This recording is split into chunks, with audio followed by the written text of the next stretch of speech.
But here's what he did. Rhyme it. Do you know how to rhyme it? Oh, please just rhyme it. Then he really gets into it. Do you know how to rhyme it? Yes, of course. We will. You don't even have to think about it. So let's rhyme it today. Rhyme it. Yes. We are gonna rhyme it. Just rhyme That's it. where he just rammed it. I like that. Everybody. Amazing. I'm not going to remember any of it. That's good. That's the way to go. I'll look at the rhymes today and rhyme it. I mean, now he's like on his feet. How are you guys? Whose house? Wow. Rhyme it.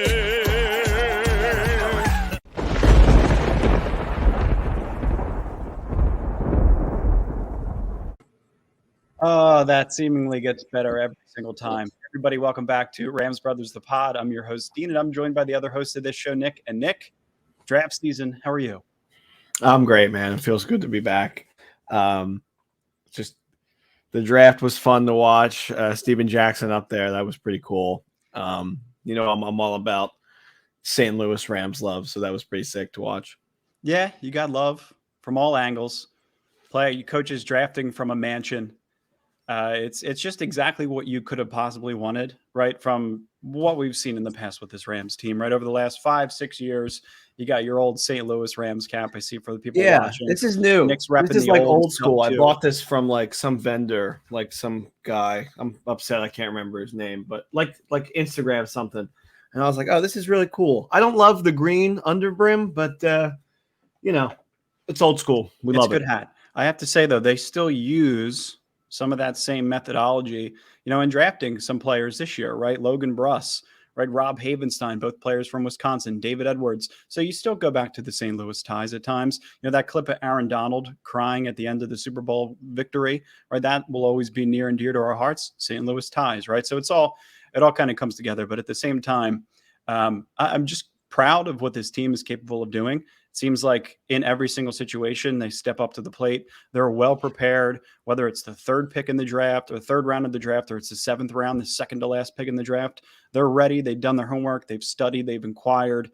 And it's something to consistently root for. Even on the 1st of May, as the draft finished up yesterday, 3 long days, it feels like we're in a really good spot right now to at least fill some positions of depth and then be able to, hopefully groom these players into key contributors one day, which is the goal of all draft picks. So yeah, before we get into the semantics and the actual players that we drafted, what's your take on the old draft house and like how that's going? Because I know there's a lot of flashy LA mentality that kind of goes into that. I love it. You know what I mean? I think that's I love it too. I think people hate it for obvious reasons. You've seen people kind of come out and express their displeasure with the Rams' draft house. And, the reason why is because you go look at the Pittsburgh Steelers or, another team that's similar to that, New England Patriots, and they're in a boardroom with whiteboards and coffees and pizza boxes and 45 guys just piled into a room together, collectively just picking off of one another's brains. And it's the polar opposite of what the Rams are doing in a draft house. I don't even know where they were, somewhere in Orange County this year. I don't know.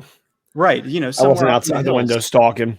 Right. And they're having to catch outside by the pool. The first night of the draft, they were drinking, celebrating, kind of mocking some situations, whether a player would go here or there. And it's, maybe some of that was taken out of context or rubbed people the wrong way, but I don't think they're doing anything wrong. Right. It's similar to like if you're a remote worker, right? If you are getting your job done at your house, it's the same way that, if you're successful at your house, you're successful in the workplace. Like it just doesn't matter as long as you're getting the job done. So I feel like that's the position that they put themselves in.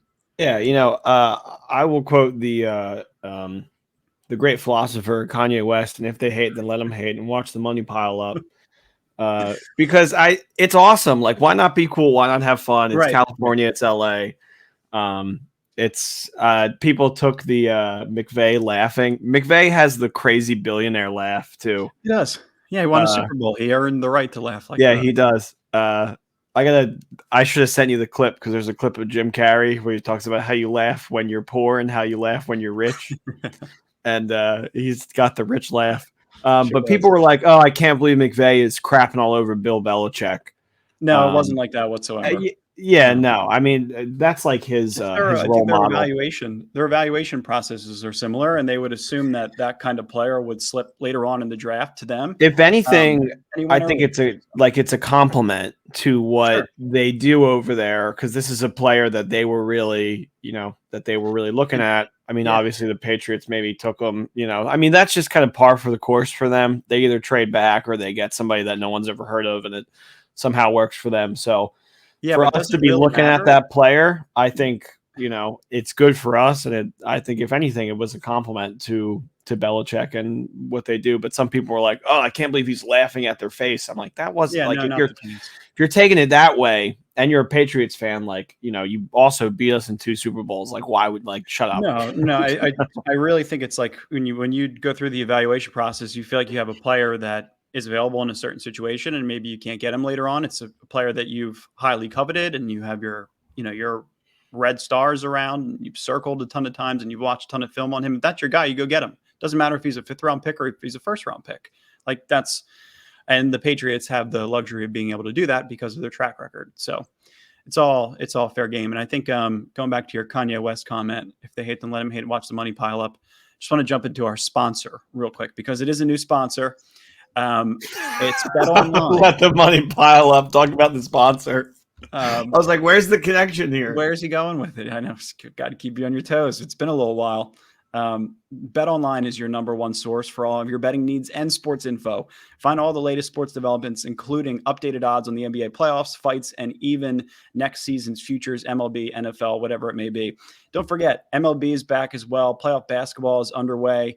We're rooting for the Sixers. Who are you picking in the finals? Who are you picking to win the World Series? Bet Online is your continued source for all your sports wagering needs, including live betting and your favorite Vegas casino and poker games. It's super easy to get started, so just head to the website from any mobile device and join using our promo code BELIEVE. That's BLEAV. That's BLEAV again, to receive your 50% bonus on your first deposit. 50% welcome bonus is pretty decent. So 50%, they'll match you up to 50%, whatever your deposit is. Bet Online, where the game starts. Okay, so let's dive into the Rams' formula. Because, a lot of people can get caught off guard when a certain player gets picked in a certain situation or in a certain round, and it shocks everybody. But the Rams' methodology over the last 5-6 years has been pretty consistent, right? I think what we've realized as we watch this draft, right, this is what the Rams do. They build around core contracts like Cooper Kupp and Aaron Donald and Matthew Stafford and Jalen Ramsey, which I'm calling in this hypothetical situation the tier 1 core contracts. And I'll use these like Dr. Evil does throughout this little segment. They account for 41% of the entire cap.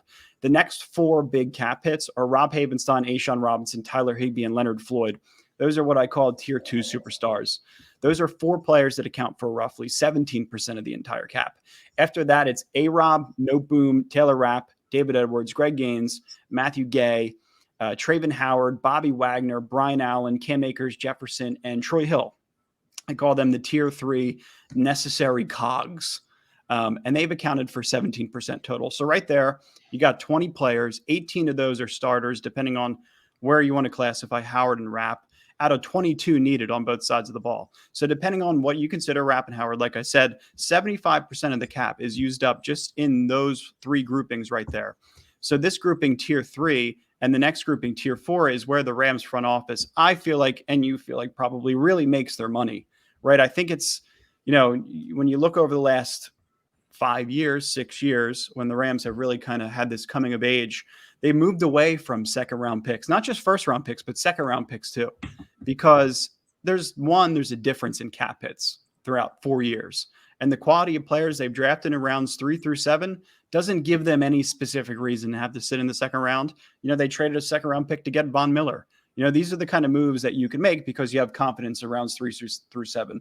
So Logan Bruss, Nick, for example, the Eagles. Here's my example. Logan Bruss, $917K cap hit this year. He could be our starting right guard. For example, the Eagles took a center named Cam Jurgens in the 2nd round. He was the 51st pick overall. He'll be a $1.25 million cap hit this year and has a total contract value of $7 million over 4 seasons. Logan Bruss's contract value on the other side, who was the second to last pick in the third round, is $5 million. So there's a $2 million savings over the length of that entire contract just from being in a later round. And I think there's merit to trading back.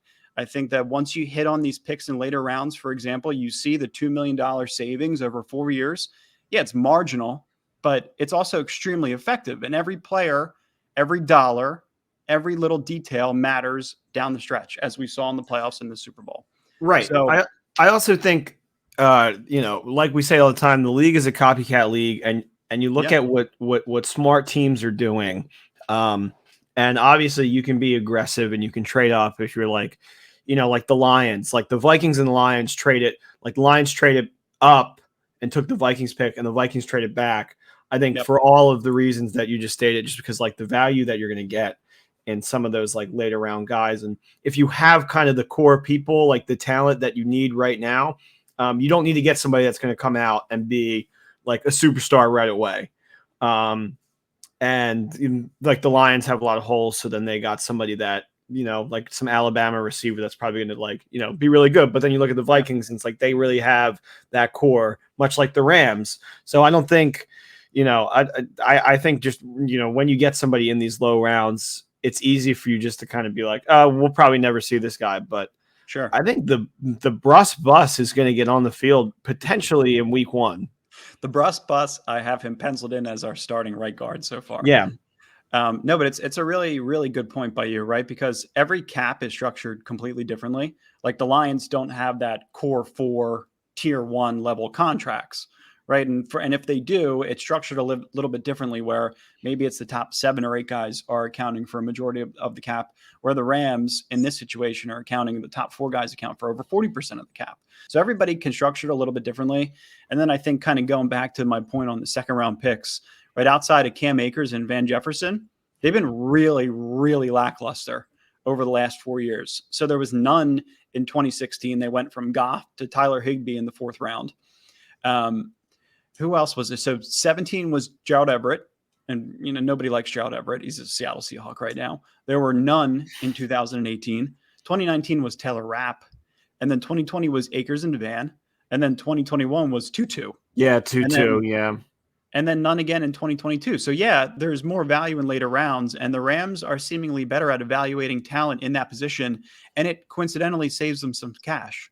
So, it's kind of a win-win for the Rams, right? If you can trade away a second-round pick, which is something that's highly valued, highly coveted to these other teams in the league, especially a team like the Lions or a team like the Jets who can use it, flip it around and, try and produce a starter out of it. It's cool how every team has different value for picks and players. And it's just, every personnel department member, right, has a different methodology and different opinions. So it's just kind of fun to evaluate. Yeah, I agree.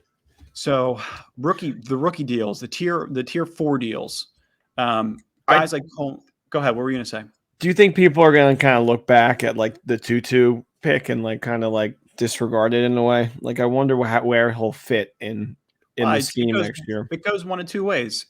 He doesn't pan out and it gets disregarded because there's been so much other success, or he plays well and he plays himself onto the roster. And anything in between. I mean, if he becomes a full-time player, maybe it's with a different team. Maybe the Rams develop him over, a 3-4 year span and they can get a comp pick for him when he walks out of the door. Yeah, great. But there's so much uncertainty around him. I just think he's somebody that is going to need to step up if they're still trying to get this OBJ trade or like contract in, which it seems like they are, like during the time that he would be down, him and people like Skoranek would need to, I mean, they're not cost. That's the thing. They don't cost you anything.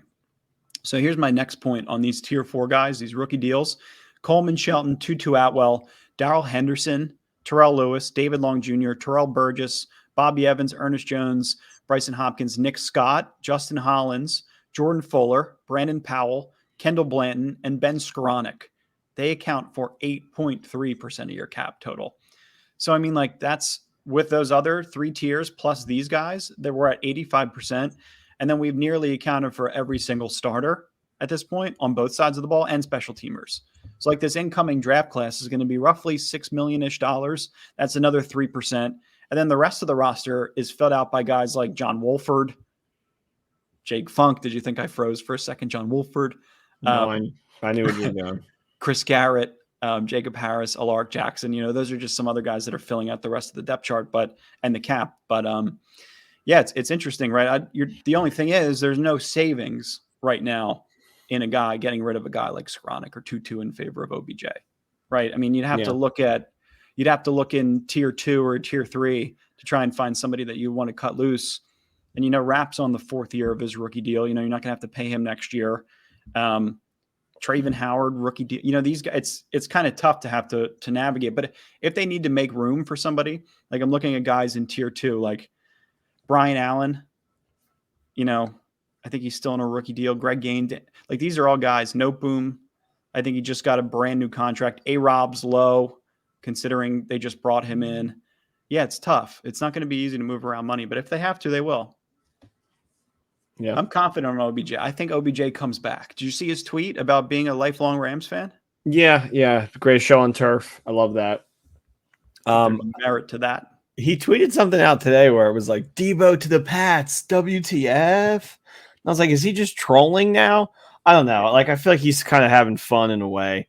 Also, like, he just got his ring. You know what I mean? Like, I know he wasn't there the whole time, and he said how much that hurts that he wasn't there, but I mean, it is a lot of downtime, right? It is a clear understanding that the Rams want him back. The fans love him. He wants to be there, but it's just a matter of, the surgery and what his recovery time is. And if somebody out there is going to make him a better deal, which seems like is still an option. So the recovery time is going to be expedited. It's the same doctor who did the surgery on Cam Akers. And my prediction is the whole Cam Akers surgery, Achilles, that surgery, that process has been revolutionized by this doctor. It's the same doctor that operated on Jim Everett like 35 years ago. I think it was his elbow, he commented. Wow. And the same doctor that did Tom Brady's knee when he tore his ACL, I think it was 2008. So he did Odell, he did Cam Akers, a couple other big time names. This is one of the best doctors in the entire league. And he also apparently corrected an issue that Odell Beckham Jr. had from the previous surgery. Yeah, I heard about that. How does it even happen? Dude, I'm telling you, these doctors are incredible. Best doctor money can buy. Yeah, Dr. Nick. Really? No, I don't. I think his name is something Neil, something K Neil. Shit, I can't remember. Neil Young. It's on our Twitter. It's not a big deal.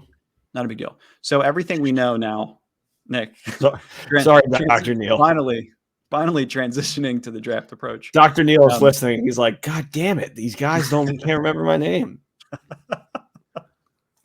I know Jim is upset with us.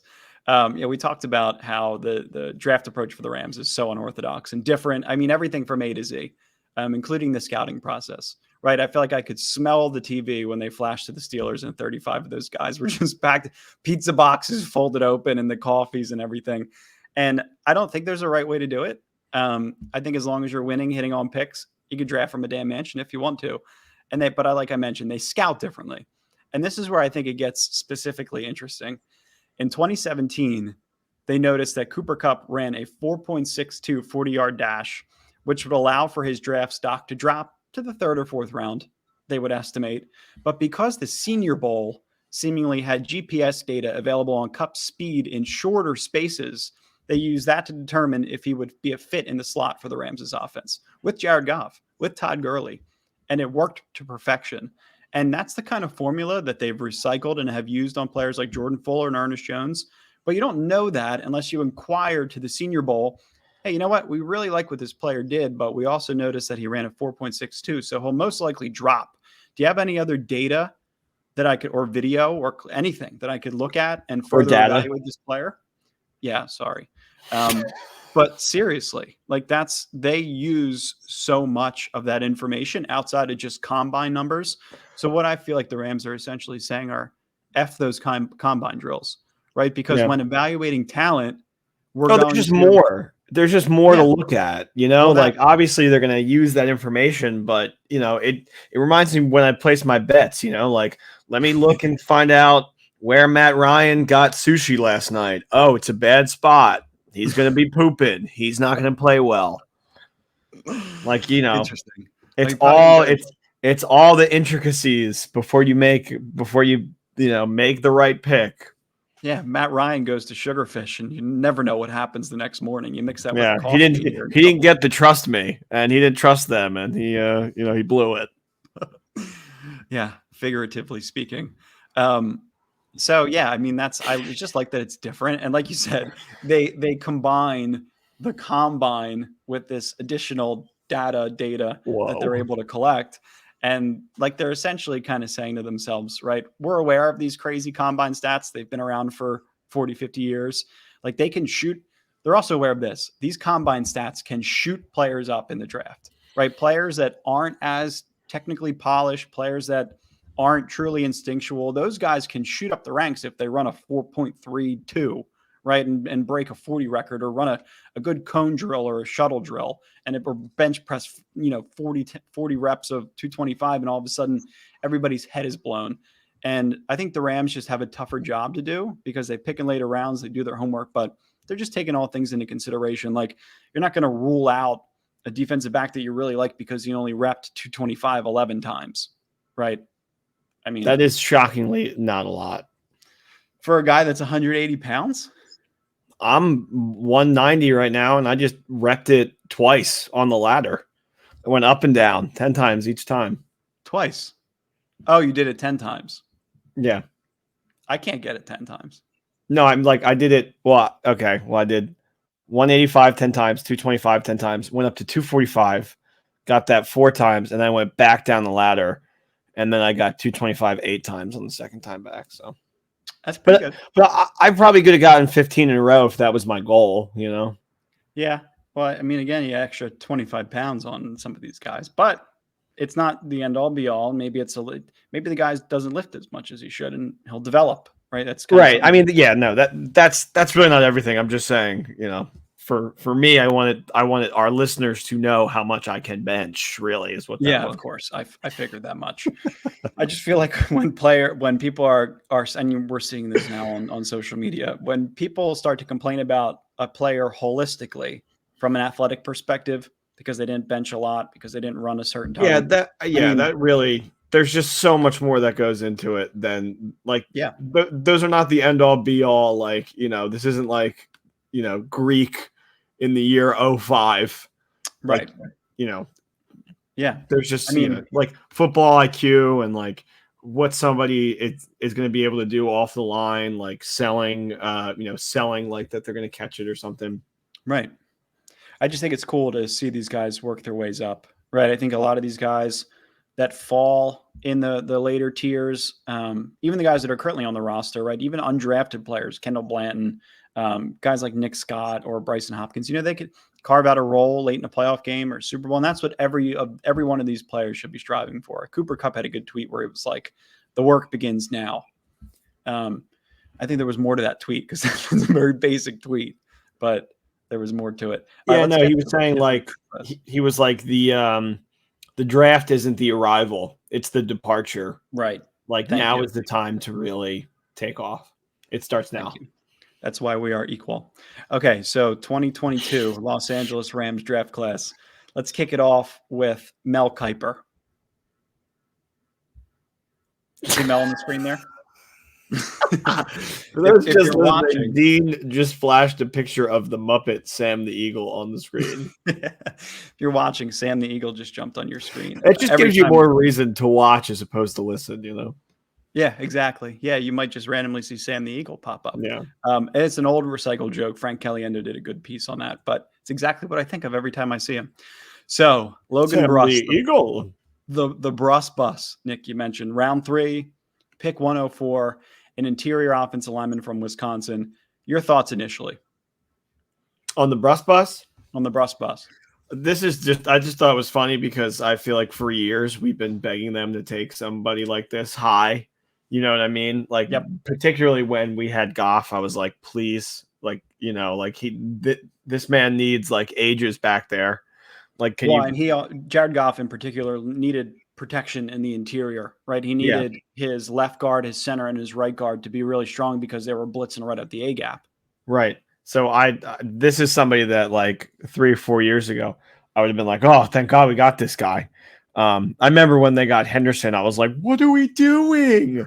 But then they'd cut Gurley and there was a whole big thing there. But yeah, no, I thought it was great. I didn't know if he was like the best guy on the board because it's just really hard to, once you're that deep, I feel like you're almost like sifting through like what you need versus like the strongest player. And yeah, no, for somebody to draft somebody this late in the round, that's going to be an immediate impact on the field, hopefully, is really good. And I'm excited to see what he has to offer for our Rams. Didn't somebody text him and was like, hey, I think you're coming to LA. I have no insight. And he was like, I think it was David Edwards, who's closer to him in age. And he came out a couple of years ago, Wisconsin alum. Makes sense. So yeah, it's Rob Havenstein, David Edwards, and Logan Bruss are now the Wisconsin brothers. I would like to see all three of them start on the offensive line because they're big and strong, and they're just exactly what you would want from a player from Wisconsin, just a road gritter. Somebody 6'5", 316 pounds, just a brick wall. And like when you watch Wisconsin too, their philosophy over the past 10 years has just been run heavy offenses that rely on heavy personnel formations. And we love that stuff. We call it the elephant personnel grouping throughout the season when they loaded Joe Noteboom in with Andrew Whitworth and Rob Havenstein. So essentially like a third tackle, like a blocking tight end. He's capable of doing that. Wisconsin did a ton of that. He's also pulling guard. He has experience doing that and between the tackle runs. He's done a really good job protecting in those scenarios. He's a really big dude, 6'5", 316. He's built perfectly to play the interior. He's got a really strong base, gets really good leverage. He's got really good hands and drives defenders off course. I watched a lot of clips of him getting into the second level and leading blocks for running backs and receivers. Right from an athletic perspective, he completely has that ability. It reminds me a lot of David Edwards. Like he's going to show up, he's going to do the job. And on occasion, you'll see him just pancaking somebody and getting up and face won't change. He'll just be back at work. So I love it. That. And the one other thing I wanted to say on him in pass blocking, he allowed no sacks against 262 pressures last season, just 2 hits against the quarterback, 7 hurries, 9 pressures, had a 98.3% efficiency by PFF. So he's projected to be a starting interior offensive lineman. There's nobody on that roster right now that I have confidence to go win that job outside of Logan Bruss. Yeah, so. And I don't think they're going to bring anybody else in. So I would be shocked if he wasn't on the field week 1. Totally agree. Yeah, I'm just a big fan of the pick. I loved it immediately. No blitzes in college. Is that what you said? He never gave up blitz. He didn't allow any sacks, I believe was what I said. Right. He didn't allow no sacks.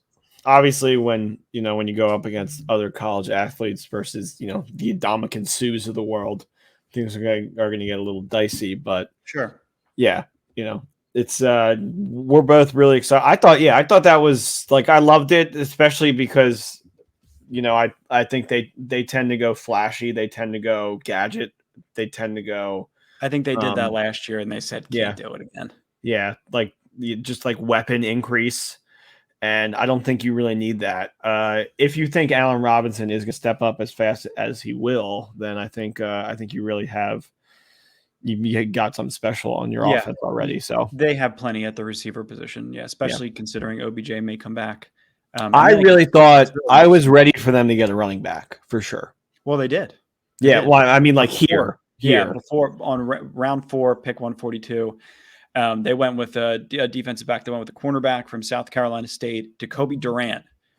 So you get to see a Durant jersey. That's actually that would be a really sick jersey to have. Well, you're not going to see it in basketball, so in LA, maybe in New Jersey. Yeah. But everything that I've read about Jacoby tells me that he has the ability to track the ball like a receiver. He could jam at the line of scrimmage. So he's a press corner in press coverage. He could flip the hips at any moment. He plays really aggressive. He's not afraid to be physical whatsoever. And for in his defense, he played all over the secondary, mainly as an outside corner. But I think that he's going to be flexed into a slot corner on the inside.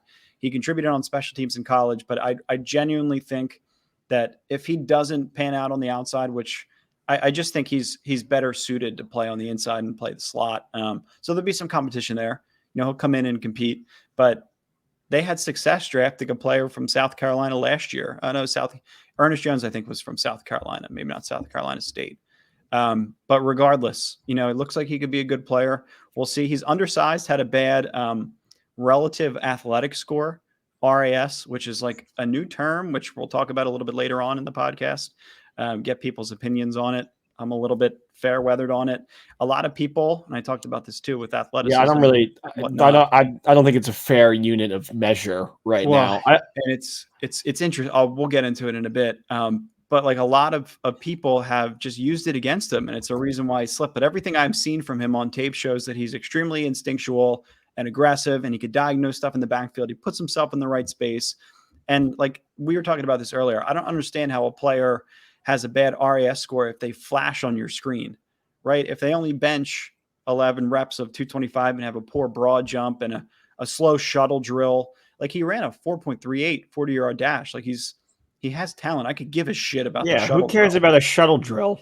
I know. And if he's a good player on tape, don't base your pick off of or not off of RAS. It's not, Too many people can't think that those numbers and stats are too many people watch Moneyball and think that that's all it is. It's like if we combine these guys with that can all rep 25 times, it's way more than that. I like what I had saw from him. It was looking like he almost has a little bit of like a ball hawk in him, where he will find the ball, go a little out of maybe where he's supposed to be in the zone defense sometimes. He kind of goes making a play to go make a play. Mm-hmm. Yeah. So I really like that pick too, and that's another position where it's just that's not who would they would usually get that high, and then pick 5 comes, or round 5 pick 164, they get the running back that I thought that they would get. I think they wanted Cook's brother, but I think he went. They wanted younger brother Cook. I wasn't tracking Cook's brother at that time. Yeah, James Cook. Yeah, Mm-hmm. I actually like Kyron better. I think Kyron's bigger. Kyron Williams, running back out of Notre Dame. If you watched any Notre Dame, he'll get in. Yeah, you saw him. He'll play. Yeah, you saw him being one of the most aggressive pass protecting running backs throughout all of college football, which is just so big. Yeah, I mean, he was during the draft, they were touting him as the toughest and most aggressive pass protecting running back in the whole draft. I feel like and again, we're on the 3rd pick so far for the Rams, and we've been gushing over these last 3 players, but there's merit to it. This is a Sony Michel replacement, in my opinion. Also, you don't think Sony's coming back? I guess if No. I mean, they have 4 running backs on the roster, inclusive of Funk and Michel. How do you even get the ball in Michel's hands if you have a healthy Henderson, Akers, and now this kid? Well, that's the thing, right? The health of the running back room tends to kind of shake, and that's why they got somebody like Sony. I mean, I guess. Yeah, Sony played all 17 games. Yeah, and Sony all 4 playoff games. Sony above Funk would be my guess, unless they think Funk can develop. But I mean, personally, I would probably take Sony. But we'll see. He's going to come. I don't think they're going to pay him. I don't think I mean, he'll get another flyer, I think, elsewhere. I just don't. He's a guy that I just don't think. We'll see. I like Williams though to step in right away and sneakily play all games this year, which would sound crazy, but no, he'll play. I mean, he's a one-speed guy. Yeah, particularly with the pass protecting. Yeah. You bring him in on a 3rd and long, just to kind of have the extra layer. Yeah, the notion of the run, but really we all know that they're going to throw it. And just to have that one extra big guy would be, helps. So. Yeah, if he could leak out, right, and he's a really good route runner and he could beat a linebacker, there's your 3rd down conversion right there. Right. So it's a weapon you have to keep your eye on. He's seriously, if you watch his tape, he's a better route runner than you think. It's pretty amazing as a running back. I know it sounds a little bit crazy, but it was a tough position for us last year. At pick 164, we're like, oh, this is the guy. Yeah, this guy's amazing. But he dealt with injury. We dealt with injuries last year from every single back on the roster except for Sony Michel. Sony Michel was carrying the ball on average 22 times in our last 6 games of the season, of the regular season. And as the playoffs carried on and Cam got healthy, They tried to use him more as a pass catcher, and it's not his skill set, right? It's just not right. To give Cam a breather, you'd take him off and put Sony Michel on third down. I think he had maybe 3 catches throughout the playoffs, and just wasn't the same kind of contributor as he was the same guy who got us to the playoffs, right? So, yeah, and these guys get older. You want to bring in fresh legs. But I think the coolest part about Kyren, which is why he's an immediate favorite of ours, he was a huge Steven Jackson fan when he was younger.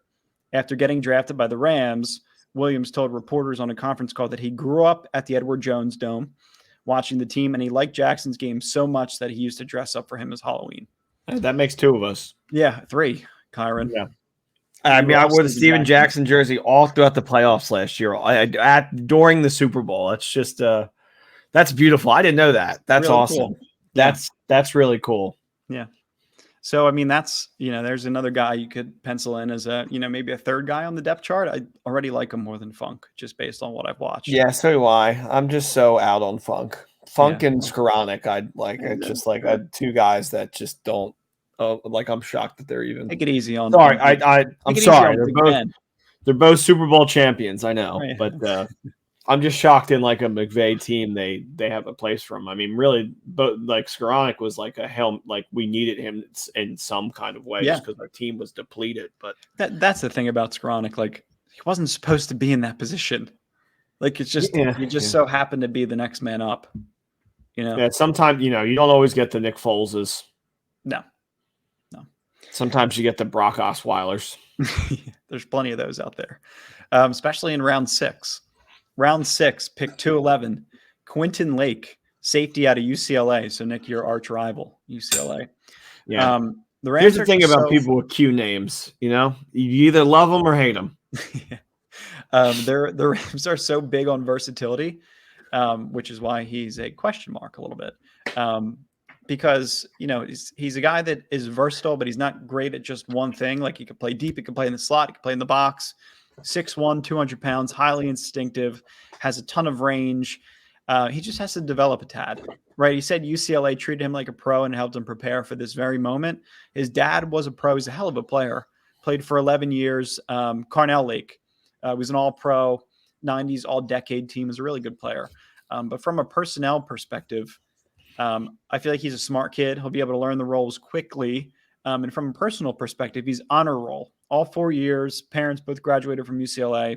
He enrolled himself in a coaching and leadership program. And his dad's actually he coached in the NFL, I think, for the Bills.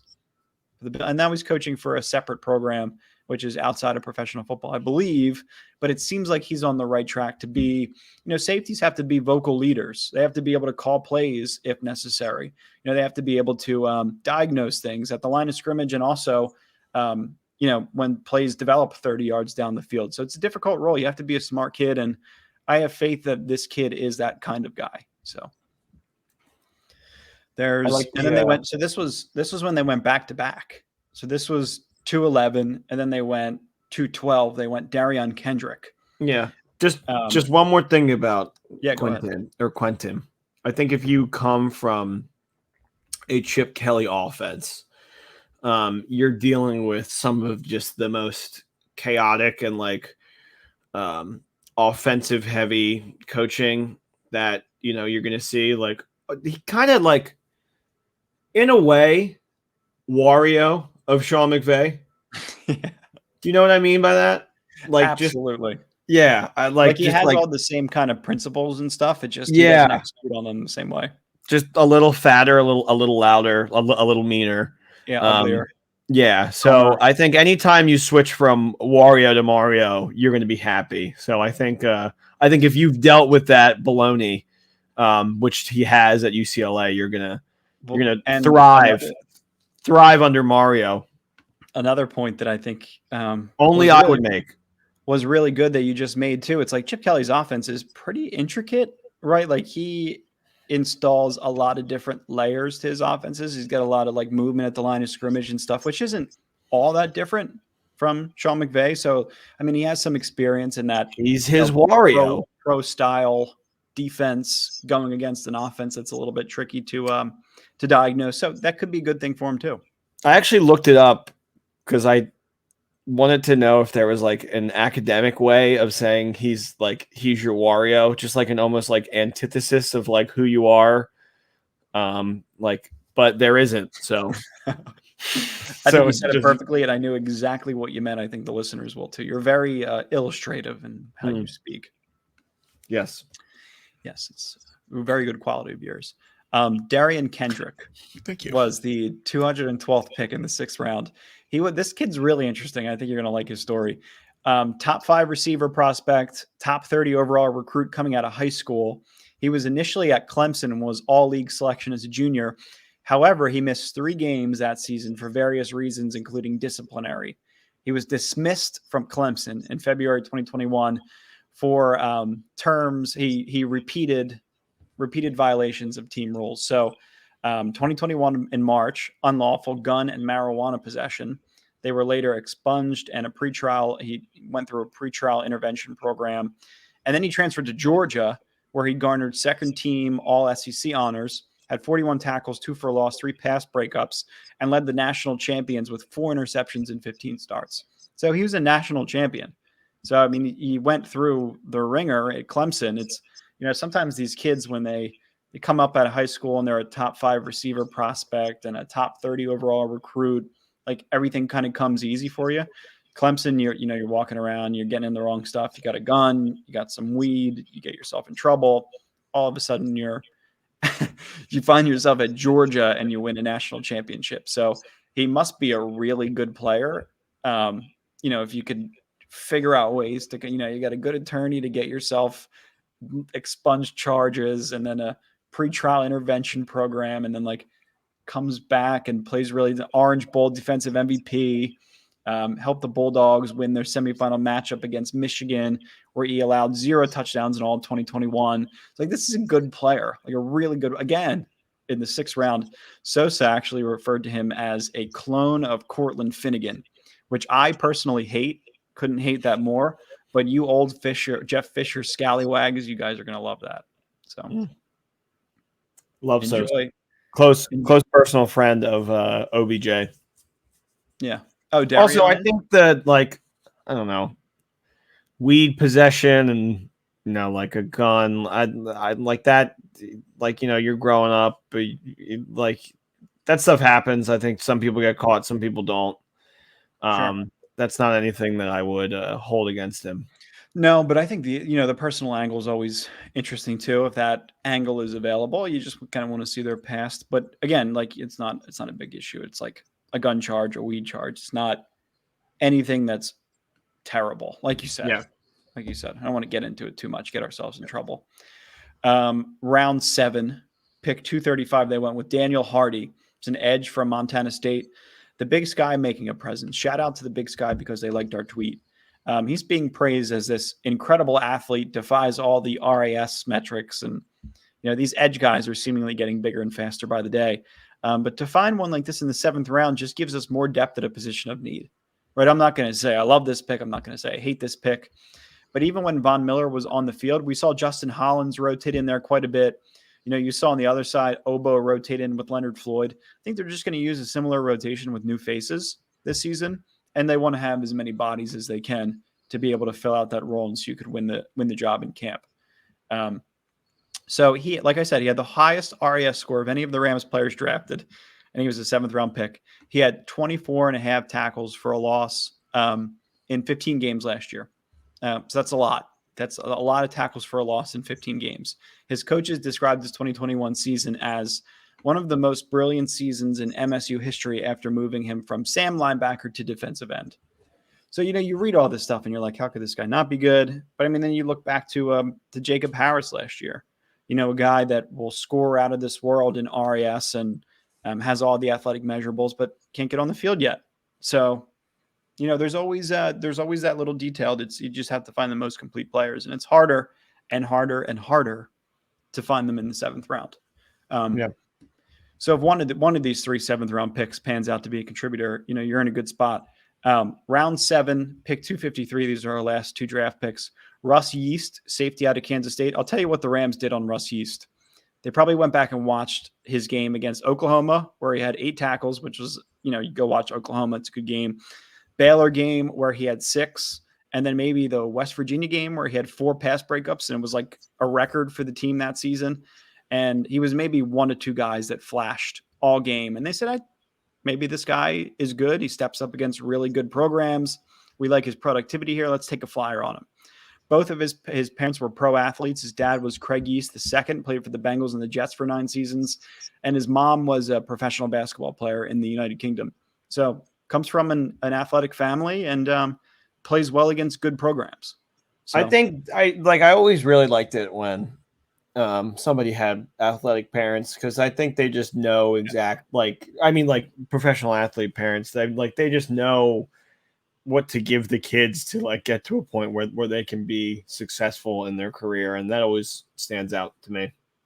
Well, yeah, because it's like you always kind of fall back on your values, right? And if that's been instilled by your parents to drive to be a professional athlete, like that's something you'll kind of carry on through all the hard stuff. So yeah, no, I think that's really cool. And it's something it's one of those boxes that I would check off for these later round guys. Like parents played in the pros. Dad was a receiver, a running back. Mom played basketball. Like, yeah, check. That's all good stuff. And then the last pick, round 7, 216, AJ Arcuri. AJ Arcuri. Is it a Paisan? Is he an Italian guy? 6'7", 307. Italians aren't that tall. Long-armed offensive tackle who actually was he was at Michigan State for 6 years and returned for his 6th year in the NCAA due to the COVID-19 waiver. So he's there for 6 years. He's got a little Van Wilder in him. He'll serve as tackle depth and will be joining Brian Allen as fellow Michigan State Spartan. He was a Big Ten honorable mention. 2021, his performance was recognized for his first 8 games at right tackle, and then he switched over to left tackle. So same kind of thing there, versatility, guys that can play multiple positions. He blocked for Kenneth Walker III, who had over 1,600 rushing yards this season, which was second most in college football last year. So there's always good stuff you could find on these guys. The other thing, Nick, I wanted to bring up was this. Do you think he's a Paisan? You think he's a Paisan? I don't know. I don't know. I'm looking at him right now. I got the picture up. I don't know. We have the guy from Italy that we took last year. What was his last name? Porcini? Oh, yeah. I forgot about that until right now. I don't remember what his last name was. It wasn't Porcini. This guy looks like he could be Italian. He may be. He's got like that curly Italian hair. Yeah. Okay. Yeah. Kind of looks like a redhead though, so I don't know. Yeah, you never know. Good for him. Good for him. Yeah. AJ Soprano. You never know. It's kind of Anthony Jr. AJ. Maybe that's what it stands for. Yeah. Okay. So tell me what you thought about with this. The Rams, there's an article, and Cam DeSilva's just with that Rams finished with the least athletic draft class of 2022. That's just such bull. Like, I know we know you're just doing your job, but like this is so interesting. It's great. It's great because it's such a good headline. It really is. It's like who does everybody hate right now? The Los Angeles Rams. They have the draft house that's flashy. They just won the Super Bowl. They got all these stars. Let's find a way to crap on them somehow. And then they release the Rams with the worst least athletic draft class. Cam knows what he's doing. Also, boom, right in the locker room to all the rookies. Just give me a little Ted Lasso. Put that right on top of the locker. Absolutely. Absolutely. And listen, this is that headline's great, but this is all based off of this guy Kent Lee Platte, the creator of RAS, which stands for Relative Athletic Score. Oh, so it's this guy. Yeah. This guy. Yeah. Do you follow him on Twitter? Yeah. Math God. Let me see if I can share my screen. Hold on. I'm beginning to feel like a math god. I'm not mocking him. I'm terrible at math, so I can't even. Yeah, I do not have that brain. Okay, so you can see the screen here. So I'm going to just read right off the screen. I, Kent Lee Platte, am a lifelong Detroit Lions fan who has problem number one. Lions fan. Lifelong Lions fan. He has a passion for math and metrics in general. For the past half decade, I have been working to provide a metric that can be easily and intuitively gauge a player's athletic abilities relative to the position they play and provide tools to contrast and compare based on known measurables. There's still a long way to go, clearly, but this site is my first attempt at providing a public view of what data I have gathered and quantified so far. So yes, equally impressive and also uncertain and unstable. Also, as I'm noticing, Kent, if you need an editor, there are 2 spaces in between there and still. You could just really quick hit backspace and fix that. I don't have OCD. Well, I mean, he said it right there. He's a math guy. He's not an English guy. He doesn't care about semantics. Right. And there's still a long way to go. How ironic that there's still a long way to go has a grammatical error. That doesn't matter. Is it the wrong there? No, it's the right. There is. It's correct. But there is space, still a long way to go.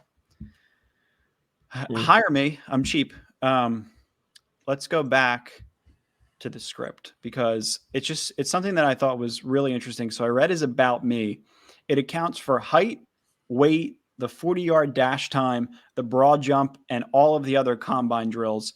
And it is supposed to give fans an idea of how athletic a player is compared to his peers. So I totally understand that.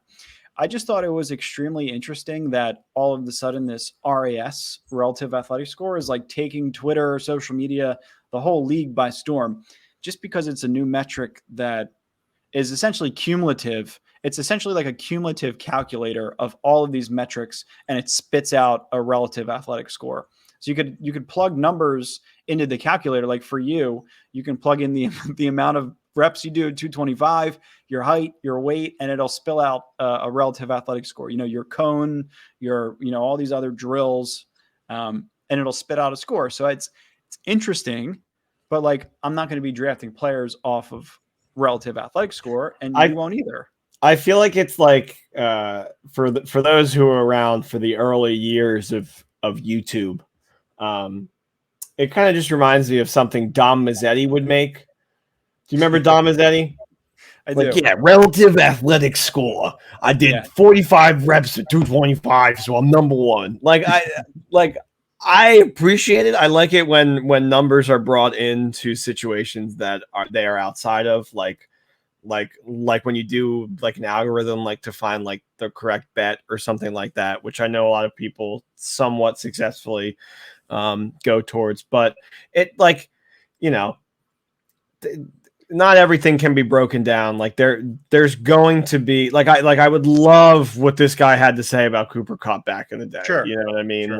Like Super Bowl Cooper MVP Kupp now, was probably a 3 out of 10 in terms of like wasn't athletic. Like a lot of it too is how you, because these cats, they're all really young.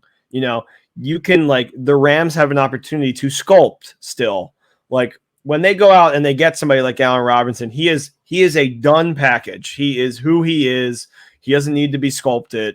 He is ready to go, going to be a complete factor. What the Rams have proven that they're good at is this sculpting.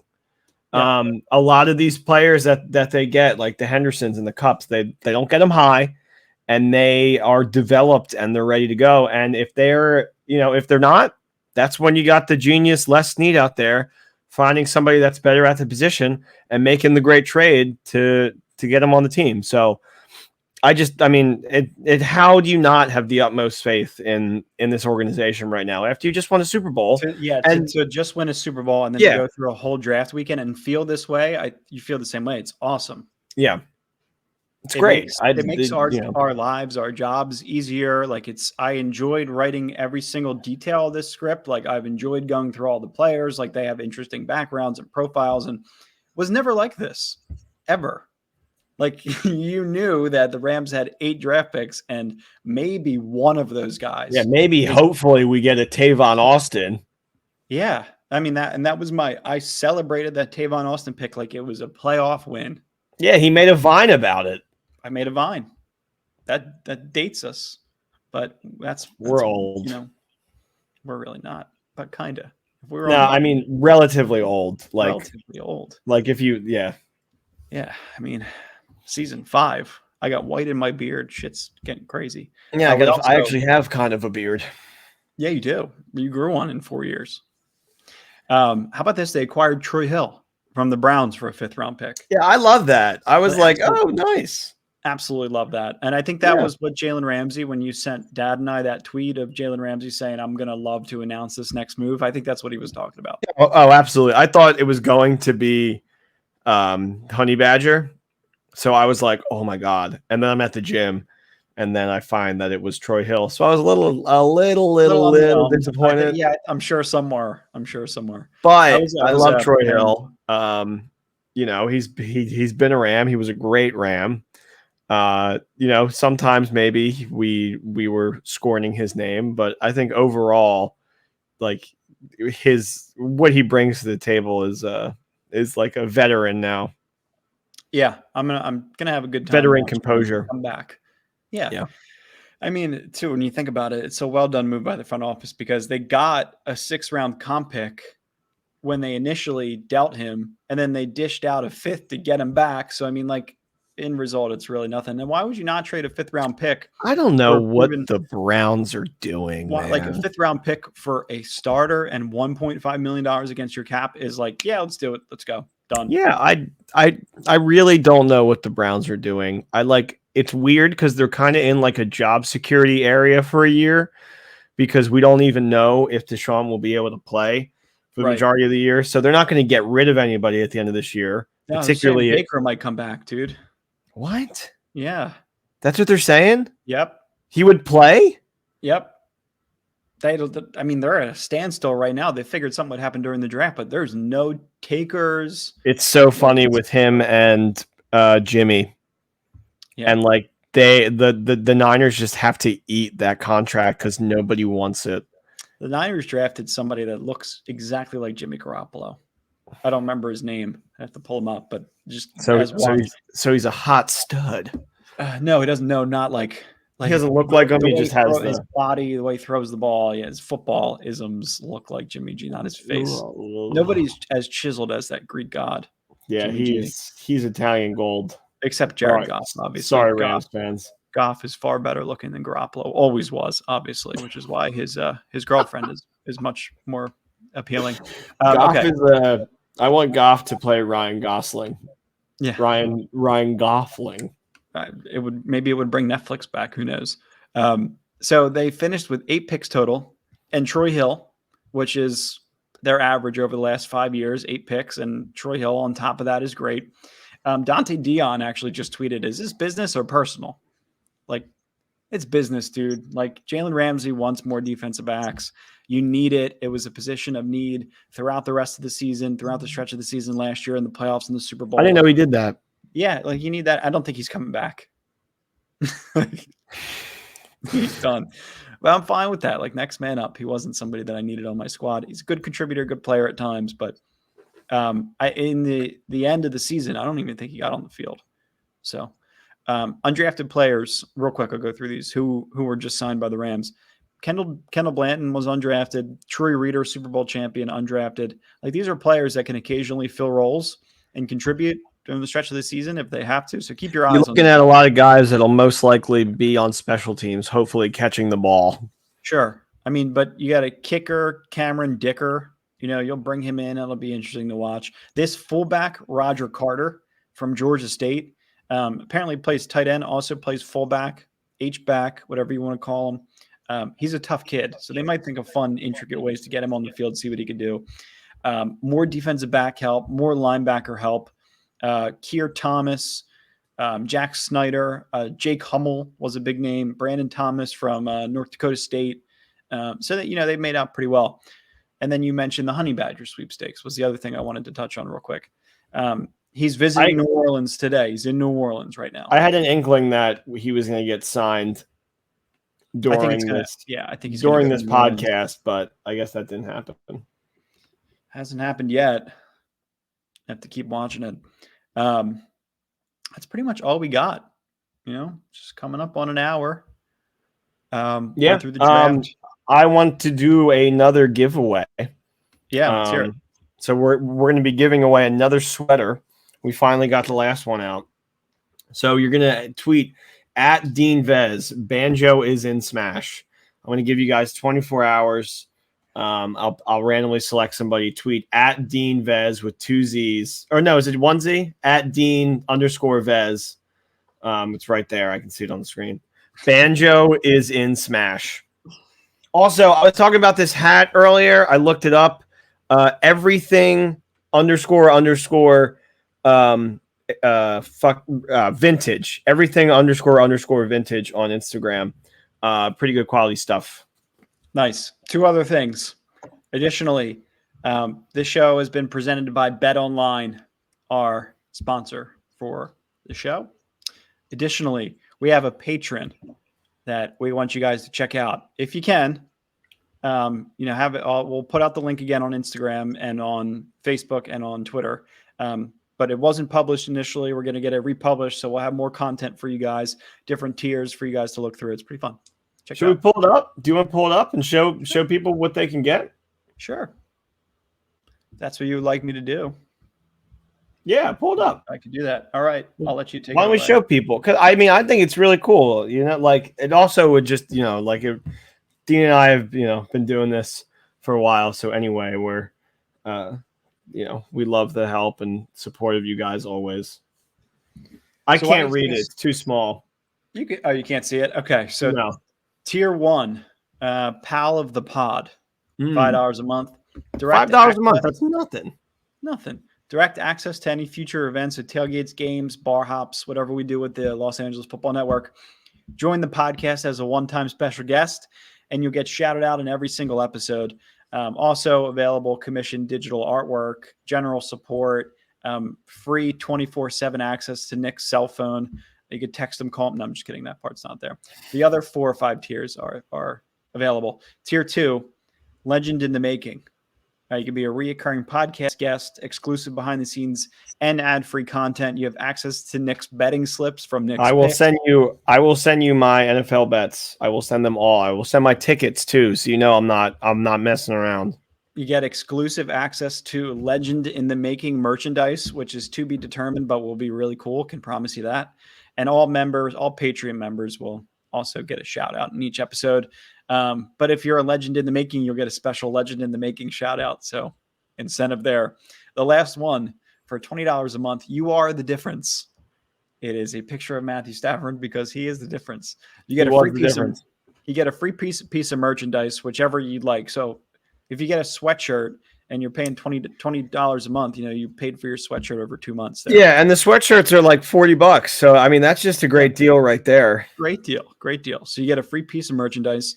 We're losing money actually. Get to meet us at a tailgate and create live content with the Rams brothers in LA football this season. So you get your name out there, spread the word, share it with your friends. You're famous now. Exclusive behind. Yeah, you get to you're on a podcast with 16,000 Twitter followers, something like that. No, only 12. We're getting there. 12. Exclusive behind the scenes ad-free content, which is we're still working on that, but it's coming. Exclusive access to Nick's betting slips, a personalized shout out in each episode, and there will be some other stuff that comes along with that tier. If you are the difference, then you are the difference, and we will support you accordingly. Get you on an episode too if you are the difference, if you want. Oh yeah, no, of course, yeah. If you're a recurring guest, if you're the difference, you come on whenever you want. It'd be really funny if somebody just was a huge Niners fan and just was they are the difference, and then they're on every week. Oh, he would say 2 words about the Niners, and I'd shut his ass out. No, that's not how it works. It's not how it works. Patreon's gonna come after you. You gotta give them time to talk. I guess that's true, but it would be cool though. If I think it'd be fun in a way. I think if there's a whole grouping there's a lot of conflict between you and I sometimes, during these episodes. So, which I always think, I think last year brought out the best episodes we've had because there were some times where we were really going at it. So yeah, I think it's fun to bring on some. I heard somebody wants to be our Wario, so. Yeah, I heard the same thing. Yeah. So the good thing is if we have a whole network of patrons, you guys could all come on. We could be frequent callers and stuff. And it adds another layer. Oh, Of, that would be fun. really cool. I would love Yeah, I mean, that. we'll do a 20-minute. Take some calls and stuff. Yeah. All of our patrons can call in and join the show, and it's like we do a 20-minute patron segment where they ask us questions. Also, I'll start a Discord so we can like always kind of be like talking to each other and like talking during the games and texting and whatnot. So we're on Twitter Spaces too. We have a Rams Twitter. I don't really understand what that is yet, so I got to do some research. I know, me neither. Essentially, it's kind of like this. It's like you have your own little private grouping of people that you could tweet to. They're like super fans, almost. Super fans of the Rams brothers. You know what? When you say stuff like that, this is how I want to react. Another Sam the Eagle pic for the listeners. He posted a picture of Sam the Eagle. Oh man, Do you get the King K. Rule music here, or no? Is it only on? It's only on the audio. Yeah, okay, that's cool. It'll be playing by now if you're listening. Can you add audio background music? You can't add in your own background music. Yeah, that's cool. That's fine. Yeah. But yeah, cue the King K. Rule music. Thanks for listening, guys. Yeah, an hour. Wow, look at that. Yeah, great talking to you, Dean. We only talk during these. I'd love it if you called me outside of this, but I called you the other day. You didn't answer. Yeah, you were like, "Hey, sorry, watching Friday Night Lights. I can't talk right now." All right, great. Talk to you in a week. Oh man, no, come on, call me whenever you want. I'll do the same for you. All right, see you, everybody. Horns up. Peace. Peace.